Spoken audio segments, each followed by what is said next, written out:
have a couple of things I'd just like to do before we get underway. As I understand it, is a camera that allows you to see into our boardroom here. I will introduce a few of the people that you might see. In your far corner is Michael Mugridge. Michael is a geologist with a long history of work in our region in Quebec and the Labrador Trough in Labrador. Mike was one of the 4 people in the helicopter for the week in May of 2024 when Douglas, myself, Mike, and another fellow named Pierre-Luc Lalonde did our first reconnaissance prospecting. And that was the trip in which we developed this regional copper thesis, and a lot of things have grown from that. Because I had a little heads up that Douglas wasn't going to make it in person today, and on the assumption that there would be lots of geology questions, I've asked Mike to join us, and he's been kind enough to do that. So thank you, Mike. Next up is Chantal Schkeven. Many long-term shareholders will know Chantal. We have worked together for probably 8 years now. And for 8 years before that, she and Martin Murabild were the economics department of Dundee. And they are now, well, she now leads the Capitalite Research Division, of which there will be some mention a little later on. Next, we have, I'll go first names only, Valentina, Simon, and George, all of which are shareholders of the company and have been shareholders of Asante, probably continue to be of both. So they are fans of what Douglas has done. They live here in Vancouver, and they've been kind enough to spend their time with us for the next little while. You may not see them. There's 2 people from Six.com. Six does our online media video presentation platform. And hopefully you've seen some of those videos. If not, grab a pen. I'll tell you that we've got videos on the Capitalite YouTube channel. Six.com also has them. I think there's links to them on our website. And I hear from shareholders that they're very helpful because we'll do things like in the field, we will do live videos talking with the geologists or an explanation of what we're doing, you know, standing in an airport, moving something from one place to another and why we're doing it. There's Douglas debating myself about the implications of a new piece of information. Those are all up and they're well worth the time. So I encourage you to go look at those, and we're going to keep doing them. So Six is here as part of their job. They're going to record this presentation and we'll probably put it up in its entirety as well as in pieces. Okay? The next thing I'll say is I'm going to talk for a bit. I've got 45 slides. I think each one of them is worthwhile. I wouldn't drop any of them. Some of you were thinking, why does a $16 million market cap company need 45 slides? Just as you dress for the job you want, I'm giving you the AGM for the market cap I want. We have a lot of opportunity in front of us, and hopefully when we come together as shareholders again, we won't be 16 million, we'll be 116 million or something much larger. Okay? Any questions before we get underway?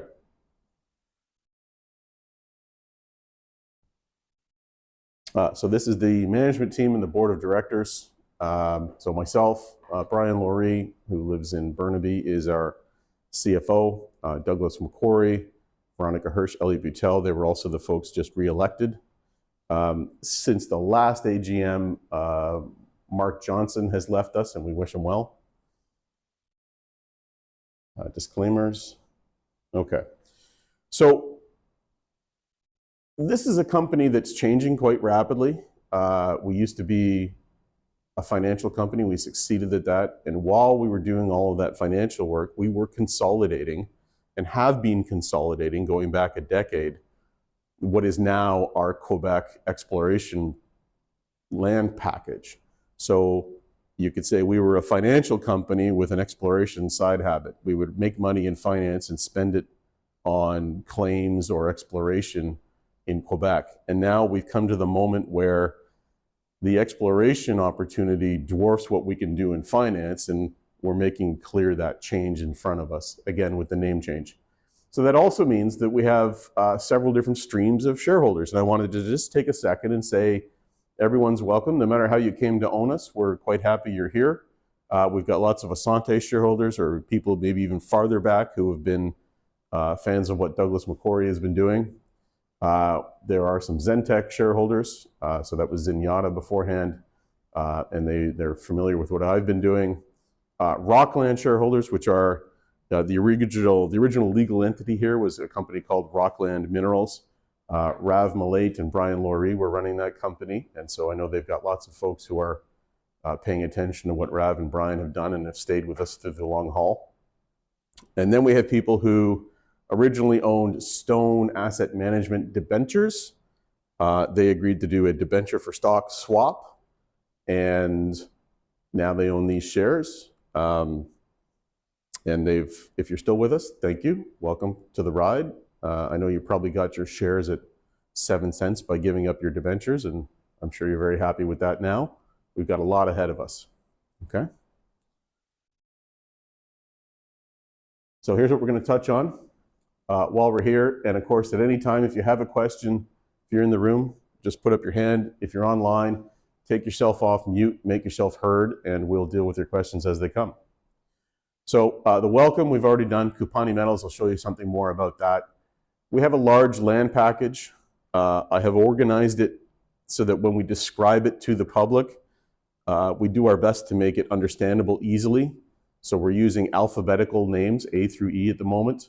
I guess that implies if we add another zone, I'll have to come up with an F name. From there, after a descriptor of what we've got, we'll move into some of the zones themselves, what's happened in 2024. So that'll take us Blue Lake Zone, Cancun Zone, and Anticline Lake Zone. Number 7, which is, I hope, the first of an annual ritual for us, we'll tally up what tons and grade the company has at the moment. And hopefully by next AGM, we'll have improvements on that, or indicated improvements. Number 8, an open Q&A for anyone with questions. Mike will answer on rock. Number 9, a brief discussion of capital light research. Number 10, what we're going to do next year, and then we'll close it off.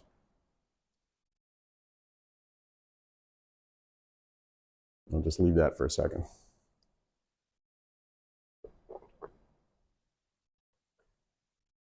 So I want to thank Valentina, who helped us put this together. This is the logo for CUPANI. We'll show you different iterations in a moment. But when you look at copper or nickel on the elemental table, they're always, as with all elements, they're in squares. So we've taken that concept and used it as part of the logo. Here are other representations of it. CUPANI Metals Corp. There's a black and white version as well. I've got a line in the wrong spot. This is, of course, artificial intelligence. We don't have a wall, but it looks great, and someday we might have a wall, and we'll do that if we get one. Sorry, do you guys want to go back? No, it's all good. All good? Okay. So let's jump into it then. So I assume most folks will know this, but if not, we'll go through it. And for anyone who's watching this later on, if it's not December 11th, 2024 anymore, this will be a chance to get up to date on what we're doing and where we're doing it, most importantly. So I guess if I'm here, no one can see what I'm pointing at, can they? Dang. Okay. Our property is in Quebec. In my opinion, Quebec is the best jurisdiction for both mining and for exploration. We are in northern Quebec, which means we're above, I think, the 55th parallel, which then means that some of the money we spend gets reimbursed to us in cash, which is good. Helps with our cost of funds. It also means that because we're looking for copper and nickel, which are on the critical minerals list for Canada, that if you're buying flow-through shares, there's an additional benefit to you as a shareholder. And of course, flow-through is very important for us because it's exactly the kind of financing that will help a company like ours in our stage. So if anyone is a shareholder and you don't want to pay any more tax than you currently pay, you can buy flow-through shares at the next time we offer them. Give me a call and we'll get you on the list.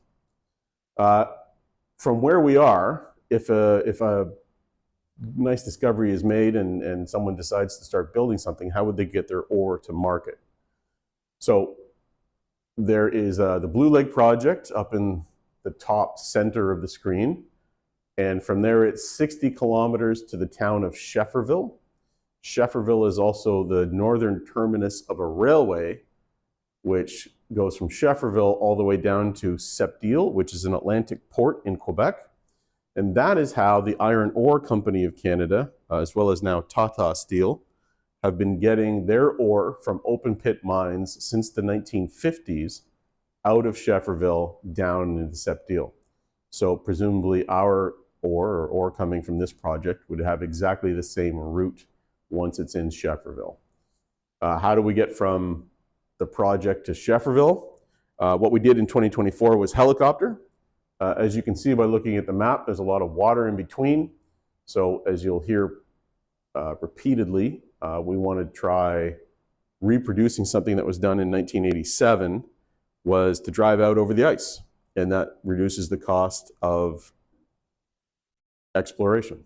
It would also reduce the cost of operating a mine should one ever be built.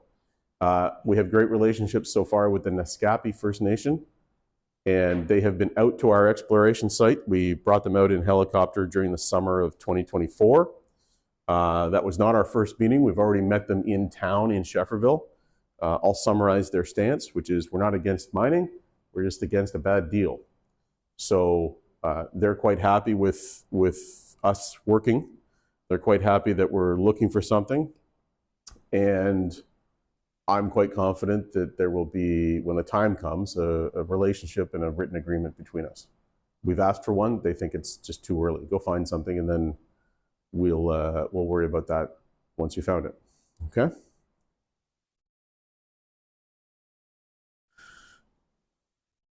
Okay, in addition to that map I just showed you, I'm now showing you a map which is focused on northern Quebec. And you'll see a lot of blue and a lot of red. This map was created by a group of scientists, some of which were from the Quebec government, some from the federal government, some from the Newfoundland Labrador government. Over a series of years ending in 2015, they took, I think it's 38,000 lake bed samples from lakes and rivers in the region that you see colored here. And then they tested all those samples for copper. They also tested for nickel, but I'm showing you the copper chart here. And then they did a relative valuation between all those sample results, and the highest copper in lake beds and rivers are shown in red, the least in a cool dark blue. And this map was, I guess, published in 2015. So therefore, it was not known to Brian Laurie and Rav and anyone drilling in 2011, nor was it known to the people who did the work in 1987. But it's been sure helpful to us. It showed us that where we already had land was a huge opportunity. And over the next couple slides, you'll see that we increased our staking to match that opportunity.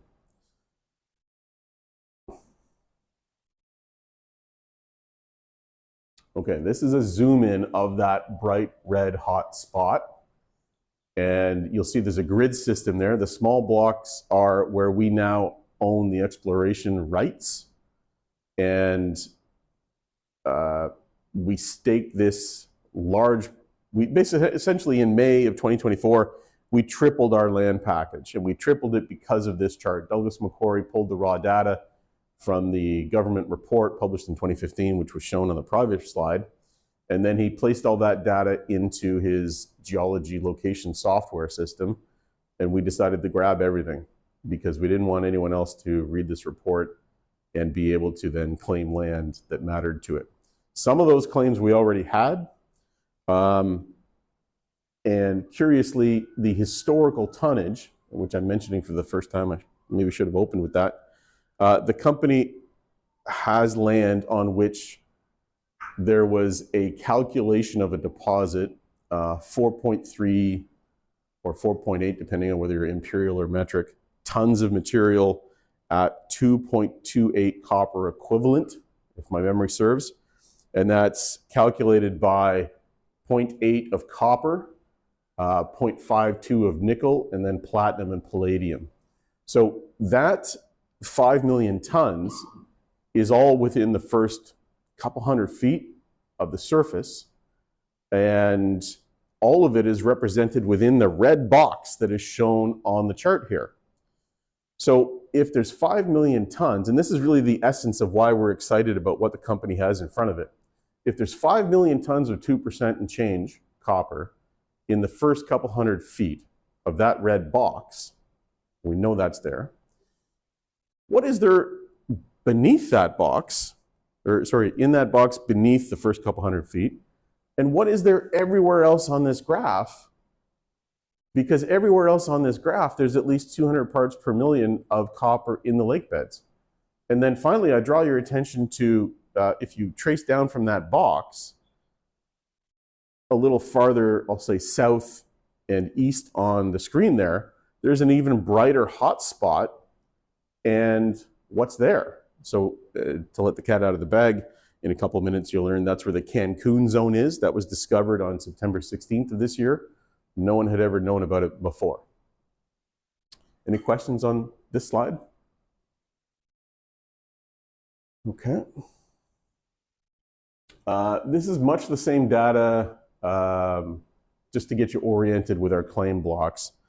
So we've removed the copper in lake beds imaging, and instead we're showing you all of our claim blocks, and we're also showing you how, using 5 circles, we have broken this large project up into different zones. And as I said earlier, we're doing our best to keep it easy to follow. I know it's hard to follow these things when you're just reading press releases and hearing snippets of conversations that we give, but there's A, B, C, D, and E. And when you're looking here, you'll see A is the anticline lake zone. Up until recently, that was referred to as the northern fold, but with this new nomenclature, it had to move to anticline lake, and there is a lake there called Anticline Lake, so that's what I seized upon. Blue Lake zone, that was already there. The Blue Lake deposits, which I've mentioned already earlier. The Cancun zone, which had no name before, and Cancun is what the geology team decided to call it. The Doublet zone, there's a Doublet Lake. There's historical showings there. I don't think there's any historical tonnage calculations, but we're going to be spending time there in 2025. And then the extensions zone, I think there's some historical tonnage up that way, which will have to be investigated. But the main point about all this that I want to make is that when you look at this picture, you'll see there's a pink colored zone of rock through all of our zones. A pink colored rock in this map, it's colored pink. And that's the rock that we think hosts our mineralization. And the main point we want to put across is that there's a huge amount of it. And we're really optimistic that we're going to find a lot of mineralization because we have a lot of source rock. So with that, I'll move on. The last thing I'll say is if you're tracing it with your finger, A, B, and C is one line, and then D and E up, and you've kind of made a plus sign, except it's a little bent. So, or maybe it's an X pattern. Any questions? Okay. Where we are is this purple X near the top right corner of the image you're looking at. What we've got in the gray zone, which is a very large zone, obviously, it's 40% of Lower Canada and a significant chunk of the U.S. Midwest. That is land that is mapped by geologists as having been one of the original core pieces of North America. If you think about how North America was formed, and all continents operate like this, there's the largest, heaviest piece. And as everything on the surface moves around, the smaller pieces collide into the largest and heaviest piece. Now, collision is a word that I'm using, but as Mike might tell you, that could represent a 100 million year event where land is pushed into land and there's heat coming up from below that, of course, was driving all this motion in the first place. And that heat and that motion brings up the copper and the nickel and the platinum and the palladium and the gold. And the reason why we're showing you this map at all is because I want to make the following conjecture, because it's important to me and I hope it matters for the shareholders. There are already copper nickel mines in North America, and when you look at the most prolific ones, you'll see that they're on the edge of the Superior Craton. They're at the points where collisions have happened. And even if you look at the Voisey's Bay, which is of course a huge successful deposit, it's also on the margin of a craton. So it's also part of a collision. It's not the collision that we're interested in, but our purple X on the edge there is to show you that we're hopeful that not only when we find something, we'll continue finding something for a long way down. And there'll be more on that in a moment. This collision was about 1 billion or 1.8 billion years ago. And Mike left the call. I guess that tells me I should speed up. Once again, we have a large amount of data already. We have electromagnetic data that's been flown in past years, sometimes by our predecessor, sometimes by Anglo American, but we've been collecting and consolidating all that data. We have now done gravimetric data for the B zone, so the Blue Lake zone. There's more gravimetric data needed. And the Cancun zone, what we're calling Cancun zone, was once a priority exploration target for a large company called Anglo American. And to restate the case, we are a small company with a huge exploration package, and it may become the case again that we have large partners or that a large entity is interested in this. But we will keep pushing ourselves forward, learning and growing until such conversation starts. What I've got here is a chart, and I want to thank its source. That's cited later on. I'll call that out later on. Sorry about that. This is a historical chart of tons at the Raglan mine. And if you recall 2 charts ago, Raglan was one of the dots where there's an existing copper nickel mine on the margin of the Superior Craton, so one of the collision zones. And what I really want to point out is how long exploration takes. So this chart, the x-axis is labeled beginning in 1957, and it goes as far as 2019. And there's a period of years where nothing happened. And so in our company, I think we're coming out of one of those periods now. And the other thing I really want to say is that this mine, it opened as a mine in 1990. When it opened as a mine, it had 18.5 million tons of resource. Resource and reserve, I want to make sure I get resource right. Well, a portion will be reserved. A portion would be reserved, but we'll use resource for now. And they've been operating the mine for 30 years. They make, I think, 1.5 million tons a year. And if they started with 18.5, they've been operating for 30 years, 1.5 million a year, they should have run out of material 15 years ago. But instead, not only have they not run out of material, they have more material in resource and reserve than ever. And the reason for that is because this collision was a continental scale, which means it's very deep. They're finding material, and you can see the average depth chart there. They're finding material 800 meters down. And once the infrastructure of a mine is built, of course, your additional cost to mine something that you find later on is very low to nil. So this mine was explored by Falconbridge and is now owned by Glencore. And this is our mental model of what we're looking for. Obviously, there's no way to know if we'll succeed, but this is what we're thinking about. We're asking ourselves, should we be looking that deep? Should we be looking with the same methods they use? What are the methods they use? Their mineralization is in lenses spread out across a collision zone. So we're looking for lenses. More about how we're looking. Exploration is never easy. There's a word that everyone knows called triangulates. That's where you take 3 different pieces of data and you use them to find one location. I'm inventing a new word, quadrangulates. So this is how we're doing our exploration. Is the rock, well, our target rock, we already know because the target rock's been pulled out of the hillside in 1987. We can pick it up now. We can test it. We've done that. We know that it's magnetic. We know that it conducts electricity, in fact, at two different resistances. There's a high and a low resistance. We'll maybe get into that later. We know that our target rock is heavier than the surrounding rock. And we know that so far, everywhere that we've seen mineralization at depth, there is also something on the surface as a sample.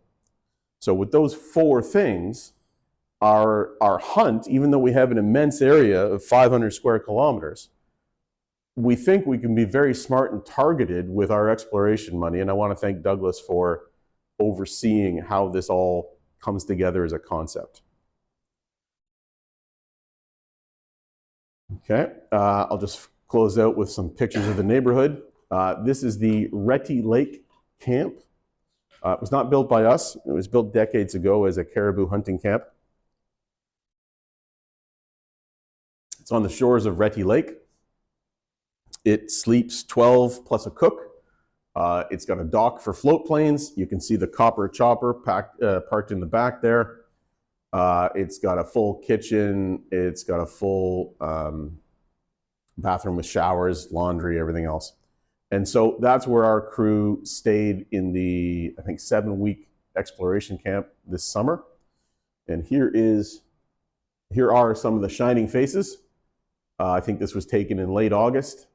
It's a drone shot, so I managed to be looking at the drone controller rather than the drone.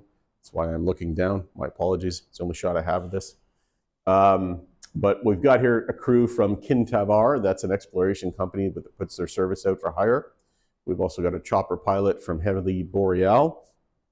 And then we've got some general laborers who came for the job. So any questions about the project size, the project's history, the project's potential before I move on to talk about the specific zones? Okay, so the first zone we'll talk about is the most developed zone. That's our Blue Lake zone.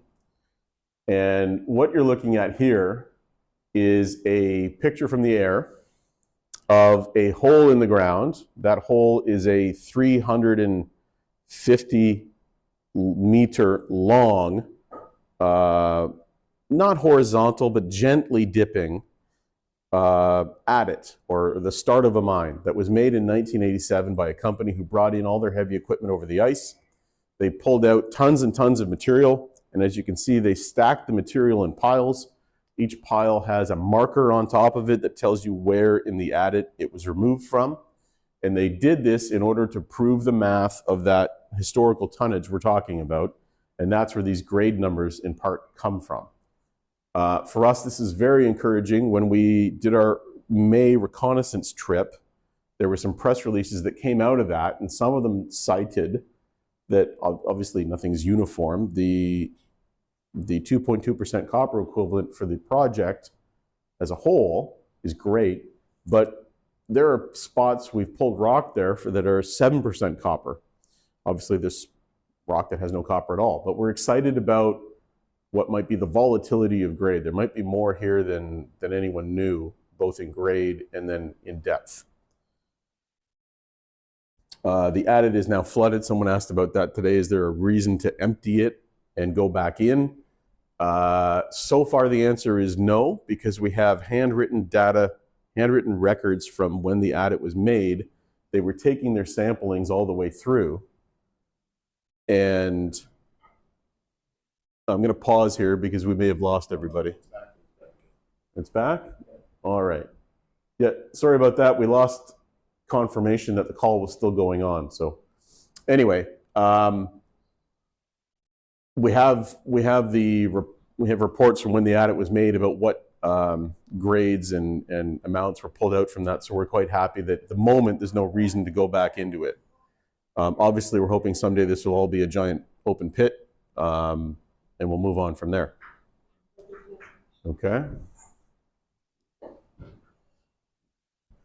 So this is an image, I think it's in our most recent press release, the December 5th press release, where we put out our third of 3 to date, exploration results. This exploration result press release focused on the Blue Lake zone, and it does a lot of things in one chart. So down in the bottom left corner, online, I'm sure you can see it better than we can see it here because the sunlight washes it out, is the tally at the moment of historical tonnage in the Blue Lake zone. And then farther across the bottom, when you move over it, you'll see that the map of colorization here is showing residual gravity disturbance. And I'll avoid getting into an explanation of how gravity works for finding minerals. Suffice it to say that this method was not available to the people working in 1987. And so we're lucky that's the case because they would have found this a long time ago. We hired a company called SG Geophysics. They did the survey for us. And the way this works in concept is you're measuring the weight or the mass of the rock beneath your feet. And from there, you subtract out the things that you know create mass, but are not mineralization. So you subtract out the hills and the mountains around you. You subtract out the rock that you already know is there, but isn't mineralized because you know the density of that rock. You subtract out the sun and the moon because they each affect gravity. And then you're left with these anomalies or these disturbances that lead you to think there is a heavy amount of material beneath you. And what's super exciting for us is drawn here on, I'll call them squiggly loops, are the historical tonnages. There's Pogo, center number 1, center number 2, and then Blue Lake 1 through Blue Lake 6. And let's start with a discussion of Pogo. The Pogo in the center 2 seem to be drawn on top of, and those little dots all around the drawings are drill holes, historic drill holes, seem to be drawn on top of a really interesting gravity disturbance. So that holds out the possibility that there's a lot of mineralized material underneath Pogo, and it just hasn't been drilled deep enough to get to it. Or, this size of the circle might be smaller, but the mass is still there, and it's just off to the side of Pogo and hasn't been drilled at all. So those are the kinds of things we want to get to in 2025. Now there's a lot here, and if you have specific questions, you can give me a call at any time, or you can ask a question when we get to the geology Q&A. I think it's important, Ron, just to point out the drill colors that are visible, Mm-hmm. and where they are and where they aren't. So you can see that on the historical deposits, there's a lot of drilling, but there's a lot of areas that haven't been drilled at all. Thank you. I'll say that now. So for those who didn't hear, Mike Muggeridge is reiterating a point that I failed to make. Sorry about that. I'll make it now. There are lots of targets here, and the targets are the pink and the white hot spots that have never been drilled. And in fact, there's some targets that have never been drilled but have sample rock on top of it. So that shows kind of almost an inventory of opportunity ahead of us. Fair? Okay. Same graphic, well, same region again, same geographic region, but now we've added samples that have been taken from the surface, and we have changed how the hotspots are represented in this graph. And there'll be more changes and more graphs to come. We have to do a lot of constraint of the geologic model. But the point remains that there are surface samples, and if you look at the very top of the screen here, in the left-hand third of the screen at the top, there's a large pink hotspot with several samples that have been picked up from surface that are 0.1 to 0.5 or 0.5 to 1% copper equivalent. And we'll get into what that means, but it's also an area that hasn't been drilled. So we're very excited about what that means. Okay? Just to add there, Brian, not that you did core drop, but so this is a depth of 25 meters, so it's very near surface. So we'll do a couple things here. Yeah, we'll get the hands out. So the data, of course, is measured from the surface, and then the mass that you're measuring, I would fair to say you see down vertically, but you don't necessarily see at what distance you get the response of the mass. And so you now have to do a lot of mathematical calculation with derivative, comparing one spot to its neighbor in order to start building. So I know that someone had a question about how deep does the gravity go. The effective readability of the different layers that we've cut the information into, at the moment, we've only gone as far as 500 meters. Now, as Mike just said, there's a lot of really interesting stuff here at 25 meters. So there's a lot of work ahead of us. Fair? Yes. Okay. A lot of the same data, again, here in the blue lake. But now we've not only got gravity, gravity's in green this time, we've now added in the electromagnetic response and put it into a 3D model, and then included what I'll call is a low conductivity halo around the high conductivity of the magnetic response. And again, not to prejudice anything Mike's going to say in a few minutes, but the idea about a low conductivity response is that you might have high-grade material that gives you a high response, and low-grade material gives you a lower response. Yet that would be fantastic for us because it would mean you, as a pit, you'd have an open pit with maybe a lower-grade halo around it, which pays you to open the pit, and then the high pay off right in the center of it. And we'll probably just leave that conversation for later. Any questions? Okay, so we're going to move on to our next zone, and I'll reiterate that the Cancun zone, obviously, I'm being facetious when I say it didn't exist. It was obviously there, but it didn't exist as a zone for anyone until we went to visit it in September 16 of 2024. The dots you see here, the yellow dots you see all over this map, those represent the electromagnetic response from a survey taken by AIR in the year 2011 or 2012, I don't remember exactly, by a giant company named Anglo American. So as all large companies in the metals business, they have a declining inventory problem. Every ton they mine is a ton they need to replace. So they're always looking for new mines, new projects. And in 2011, they were spending money here looking for a project that would sustain them in future years. They found this interesting magnetic response from the air, but they never followed it up because in 2012 or 2013, the price for copper and nickel dropped, and the team at Anglo tightened their belts and just stopped exploring in this area. So the data existed, it came to us, we now have all the claims entirely ourselves. We are not partnered with Anglo American, although if you're listening, give me a call. We own 100% of this ourselves in terms of exploration. Okay, and so what did we find when we sent teams out there? We found that I'll call it at surface, and there's photos in a minute, there is 9 kilometers so far of continuous mineralized electromagnetic conducting material, which is a long way to say the rock that we're looking for is right at surface, and it's in a ribbon 9 kilometers long. We don't know yet how wide it is beyond at surface, where we know it's about 10 meters wide. We don't know how deep it goes. We don't know if the U shape, and this is the black line on the chart I'm referring to right now, we don't know if the U shape is maybe actually an O, right, where it's an ovoid. But we do know that we're going to spend a lot of time and money there in 2025 answering some of those questions. Okay, here's a lot of the same data represented differently. So now the 9 kilometers is the red line. And I just want to use this chart to point out a couple of things.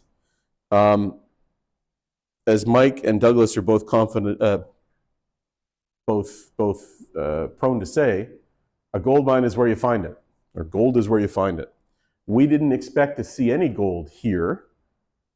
We've got copper nickel showings, but we managed to come across a sample that has almost 2 grams per ton of gold. And it's in a spot that makes us think about another part in our land called the Berry Lake East. So we'll definitely be following up the gold implications. What else is there? How did it get there? It probably came in some subsequent geological event that had the gold come up through some kind of a crack, creating a quartz. And then the other thing I would point out on this chart is that in addition to the red line showing you the 9 kilometers continuous conductor, the best surface sample we have, which if you can read it is G160248, is actually not even on the continuous conductor at all.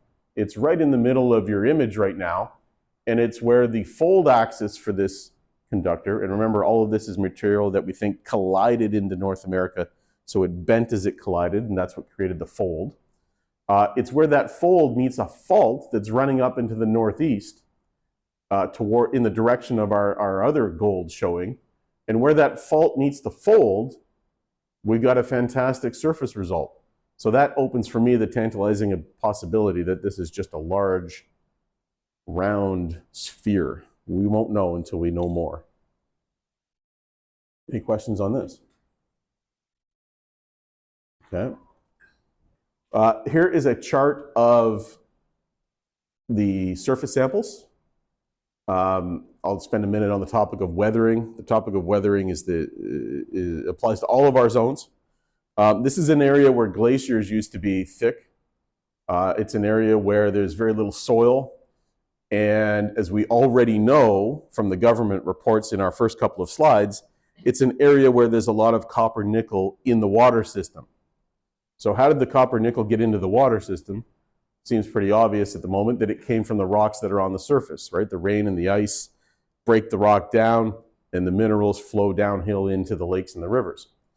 So that is why we're actually happy to see 1% or 0.5% surface samples, because that implies that it was much higher grade before that particular piece of rock broke apart and part of it washed away, or part of the mineralization washed away. And that is something that we're going to find through all of our zones. We know that that's the case in Blue Lake, where that tonnage for 5 million or almost 5 million tons is 2.2% copper equivalent. When you stand on top of it and you pick up a rock, the rock is not 2%. The rock is a third, a half, 1.1 maybe. And again, that's because the surface rocks are losing their mineralization. The fresher rocks, the undisturbed rocks that are deeper down are the ones that have the better grades. So one of our jobs for 2025 is going to be getting fresher rocks in a lot of places. Now, charts with data tables are not particularly sexy in a presentation, so I'll move on from that. Here is a photo of the Cancun zone. So this is one spot of the Cancun zone. To situate yourself mentally on the letter U shape, you are looking across the U. It's 40 feet or 10 meters wide. You are on the top of a hill, and starting from the right-hand side of the U, you are about 1/3 of the way down through the shape of the letter U. And we've got two of our team that have dug this trench. It's 1 foot deep, and 1 foot is as deep as you needed to go in order to reach the rock that we're talking about. So that's exciting for us. There's no real overburden here.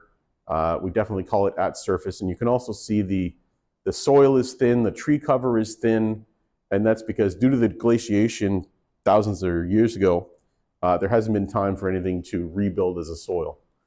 The other thing I would point out is on the left-hand side of this image, there's something that looks like a ski, a yellow ski tip with a wide white base to it. That is a beep mat, and a beep mat puts out a electromagnetic signal as you drag it through the bush.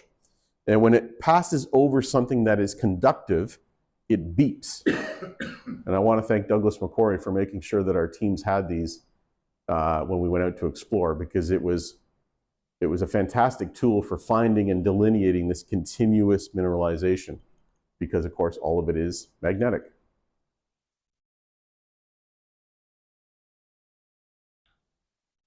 Okay, so I showed you a photo of a trench. This is another 100 meters along the U from that trench. I think this photo shows another 1 foot. In this case, it's a hole, not a trench. And there's the mineralization. There's one of the samples we took. Okay, we're going to move to our next zone. So this is formerly referred to as the Northern Fold. For alphabetical purposes, it's now the Anticline Lake zone. And you can see in the left-hand quarter of the screen, just above the halfway mark, there is a lake called Anticline Lake. Now, this zone is exciting for me. When we were out in May in the helicopters, there are boulder fields of what look to be great mineralization, and there's all kinds of showings. It's not quite the mirror image of the Cancun zone. It looks like it's two folds instead of one large one. There is, like I said, a large amount of showings. There's no historical tonnage calculated here yet, and we don't know that there will be one, but we know we want to get out there and do a lot of work in 2025 to see if we can make something here as a clue for a deposit, because there's so much smoke here that we're pretty excited that someday we'll find fire.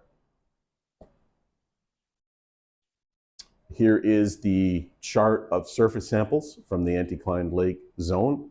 Again, you'll see we're topping out at 1.1, we're bottoming out at 0.5, and we continue to believe that this is rock that's been on the surface for 10,000 years. It's lost a lot of its mineral content, and it implies that there's better rock down below. Okay, so we are an exploration company. Our two largest shareholders are Douglas McCory, director and explorationist, myself, CEO and director. Between us and Brian Laurie, I think it was 50 or 52% of the shares. And what do we care about? As a management team, what I care about is how much are we adding to our known tonnage, or our known grade as well as tonnage, as a ratio of how many shares did we have to issue to get the cash to find that known addition, or addition to the known tonnage. So it's my pledge that over the next several AGMs, I want to come to you with a chart. Each year I want the chart to show a larger number, or indications that the number will grow. And you can judge me by how many shares and dollars we had to spend to increase that. So I was just doing this over a drink yesterday, and I'll try and recap it right now. Before we went out in May 2024 to explore, we had pick a number, $6 million market cap. Then throughout 2024, we issued $2 million worth of shares. So 6 plus 2 is 8. We found the Cancun zone, and now our market cap is 18 million. So arguably, we spent $2 million and the market cap went up by 10 million bucks. So that's a 5-to-1 ratio. That's a pretty good ratio. And we think about the financing of the company in terms of that ratio. Okay.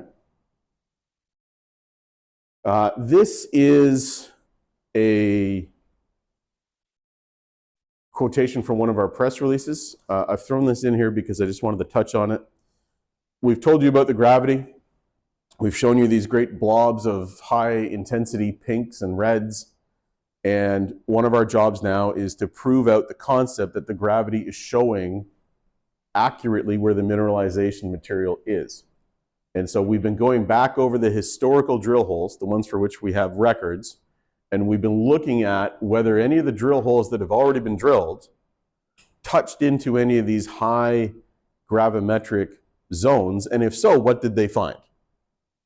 So I'm happy to report that at least in one case, and there are not many cases at all, there is a hole that went down 111 meters, I think it is, and when it got down there, it passed through 4 feet of 2.2% copper. Now, to the people drilling in the 1980s, this was just some random result. But for us with the gravity maps, it's a very encouraging clue because it's in one of the hotspots. So we'll leave it as a conversation piece for now. All right, I'm going to turn there's no microphone. Oh, there is actually. Yeah. Mike's now wearing one. I'm going to turn the mic to Mike, and I'll just let him freewheel for a couple of minutes, and hopefully there are questions about geology, and he can answer them. Okay. All right, well, great presentation so far, Brian. Thanks, and thanks for having me here. Such an honor. You know, I mean, I'm definitely not replacing Douglas, but I'm helping to bridge the gap a little bit today. It's been great fun. This is an exciting, very exciting project. I've been on dozens over my career, and many in nickel, copper, cobalt, platinum, palladium, iron ore, and all as such. So I also have some mining background. But anyway, I won't bore you with my experience, but just let you know that's why I'm here. So yeah, if you have any questions about it, I'll tell you why I'm so excited, and I'm on the same page with Brian and Douglas about that. So. In order to avoid dead air, I would call upon Richard O'Mara to ask a question. Happily listening in, and yeah, no, it's an exciting thing. I'm sad you haven't noted that the excellent photography by your partner here. But anyway, I don't really have any questions. You know, I've been pretty closely following your press reports and having been up to the camp and just seeing the excitement on the faces of the geologists just from what they're seeing and finding out in the field.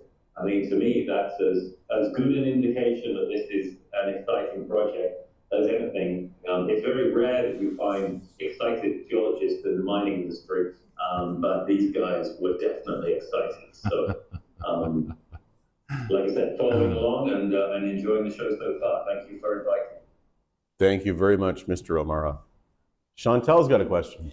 So when you go back next year to do more sampling, do you go back and take more samples of the same areas, or what's the next step as far as going out and seeing what, and how do you get the depth Right. to know? So we'll give you two answers. Michael will go first, and then I'll follow up. All right, great question. It's important to note that all the sampling done at surface, were all grab samples of 2024. So a grab sample is just one chunk of rock from an outcrop or a boulder to represent the entire outcrop. So it can be, you know, it's not going to be exact, right? So, I mean, some channel sampling, some trenching is very likely with an excavator, so we expose more bedrock. It also allows you to be able to map out the context better, right? There may be some drilling this year, but one thing I'm also excited and pleased about with working with Brian and Capitolite on this project is that we know we want to drill eventually, but we're not going to plunge in and drill before and waste money by drilling targets that don't necessarily agree to us. So we're really just taking a little extra time to size it all up so we actually drill in the right places. Okay, and the topic of drilling will come up again in a moment. I know it's going to be everyone's question, so I've got a slide on how we're going to decide to do that. But what are we going to do when we go back? If all the samples we have are from the surface and they're all weathered and they don't represent what we hope is the grade underneath, then we have to get underneath. So trenching, sampling with channel, that'll be one. Michael touched on it, drilling. There's more than one kind of drilling. There's drilling all the way down to 900 meters to see what you get and prove that this is a Raglan type event because you get different lenses. And then there's also drilling down 40 feet just to get fresh rock and bring that up and prove that the fresh rock is 2.2% copper equivalent instead of 0.3 at surface. In the latest conversations about planning, both types of drilling are considered. We will make our decisions and let everybody know once we've made them. We're still waiting on more data to come in, and of course you also have to plan the year. How many people do you need? What are you going to spend? Where's the cash going to come from? What are the logistics? What's the best time of year? All that kind of thing is ahead of us. Any more questions on geology specifically? No? Okay, I'll say to the crowd who don't know, Richard O'Mara is a retired mine engineer with a growing list of hobbies and habits with both photography and fishing in them. And he lives in Denver. Right on. Thanks, everybody. Okay. We also own 100% of a business called Capitolite Research. Chantel runs that for us. Thank you very much for coming. That business sells commodity price forecasts to mine operators, to asset managers, to governments. That business is important to us, but it is non-core to our exploration and thus non-core to the business in the very long run. Importantly, for those who read our financial statements very closely, the last quarterlies, the Q3 quarterlies, said that the company sees this as non-core and will take steps in 2025 to possibly divest it. The reason why we've done that, and it's an important one, will dovetail to what we're going to talk about later, which will be a new ticker symbol, obviously coming with a name change in Canada, but a ticker symbol in the US. And the US exchanges have a hard time thinking about conglomerates. They want to see a company that's in one line of business. Exploration is our line of business. So this is part of that maneuvering in order to get ready for our US ticker. Here are some of the businesses. Mr. Otten, of course, knows about this business. And if you want to know where the if you want to know where the gold price is going, I'll start with that. Chantel in the room here is going to win the LBMA, so London Bullion Marketing Association Award. We're in December, so I'll knock wood, as the most accurate gold price forecaster for the year 2024. Congratulations. All right, so 2025 plans, in no particular order, but this is a good list. So we're going to do more raw field exploration. Douglas has always said this entire region is underexplored.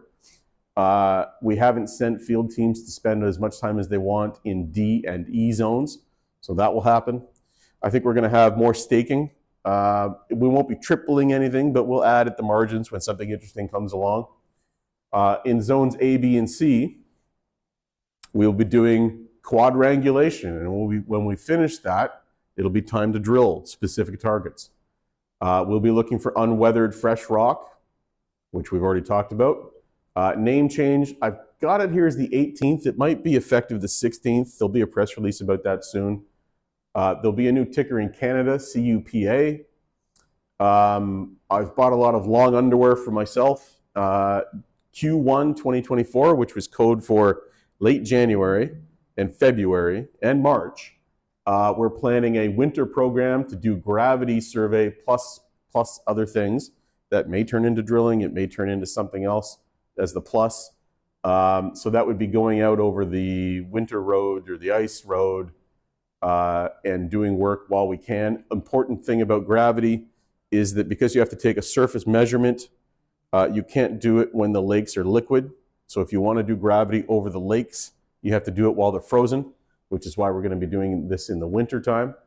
As soon as we can in the new year, so Q1, Q2, we're expecting to apply for and receive a US listing. It'll be on the OTC. We've talked about going to the NASDAQ. I've done that before with companies, and it increases your cost of doing business for everything else. The auditor the auditor wants to get paid 4 times as much, and it's just, we think this is the right level for us for now. There is a complex geology. You can see a lot of folded and dented material when you look at our photos and our maps. So we'll be consulting with structural experts in copper, nickel, PGM deposits, wherever we find them around the world. Douglas has a list already underway. Quebec is a great jurisdiction. We want to show Quebec that we respect them as a jurisdiction. We're moving our legal counsel and our accounting services into Montreal. And that's part of why we're using Macmillan here for our Vancouver AGM date. Macmillan will be counsel for us, or already is counsel for us, on all things related to exploration and mining in Quebec.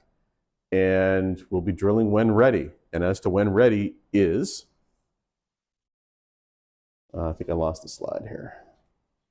Is it magnetic? Does it conduct electricity? Is it heavy? Are there samples? And what do Douglas and the geo team think is the right thing? Those are our metrics. People will ask repeatedly, when are you going to drill? Those are my answers. And they're the right answers. It doesn't mean we know exactly which date. Okay?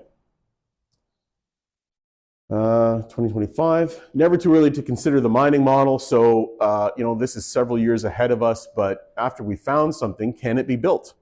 And I started with a map showing you that there's a rail to Shefferville, and we're not too far from Shefferville. Other things you may not know, that rail and that town were all built in the 1950s for open pit mining. So that's already happening in the region. There is a hydroelectric dam 20 kilometers straight south of Shefferville on the rail line. The Newfoundland Labrador Power Company bought that dam for $1 from the Iron Ore Company of Canada when they sold it in 2004. Labrador doesn't have any customers for that dam. It's stranded. It's not connected to either the Quebec provincial electricity grid, nor is it connected to the Labrador provincial electricity grid. So Labrador's only customer is the people who live in Shefferville, who are, of course, customers of Hydro-Quebec because they're in Quebec.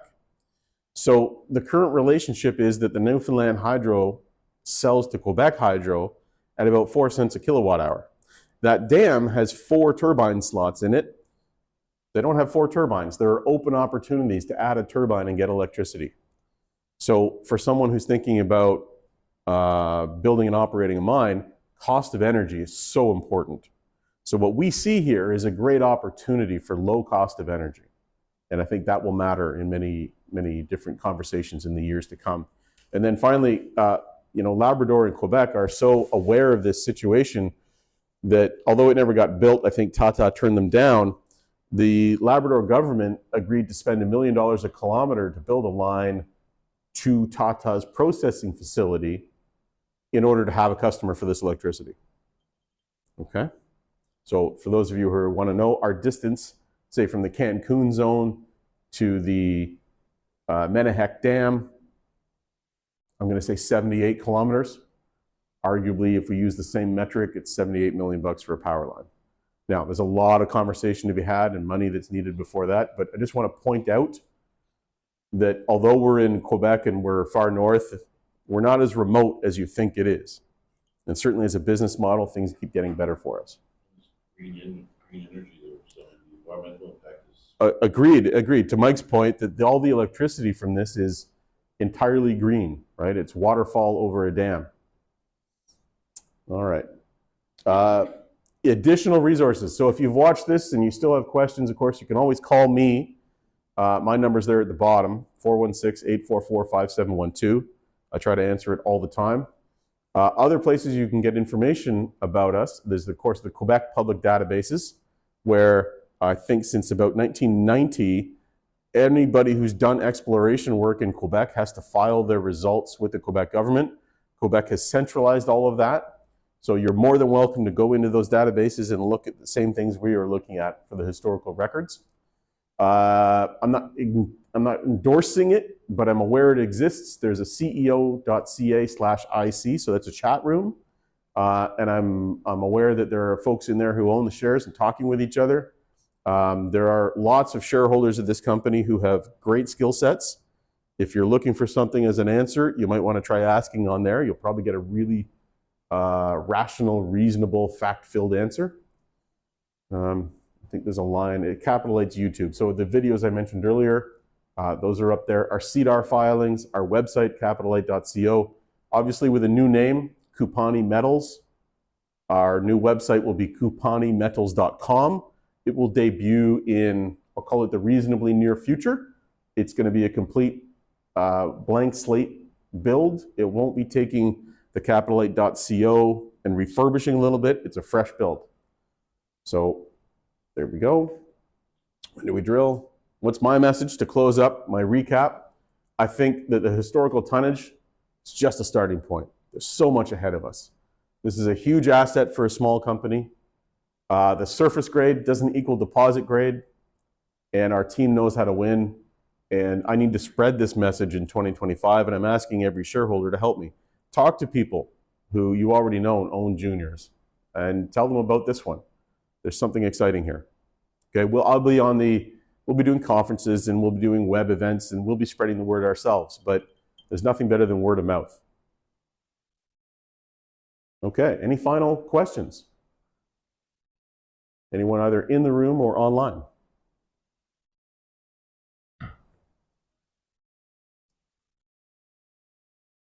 No? Okay. Well, thank you, everyone. Thank you for attending. As I said, there'll be this presentation up on the website eventually, or in snippets on 6. And call me anytime if you have a question.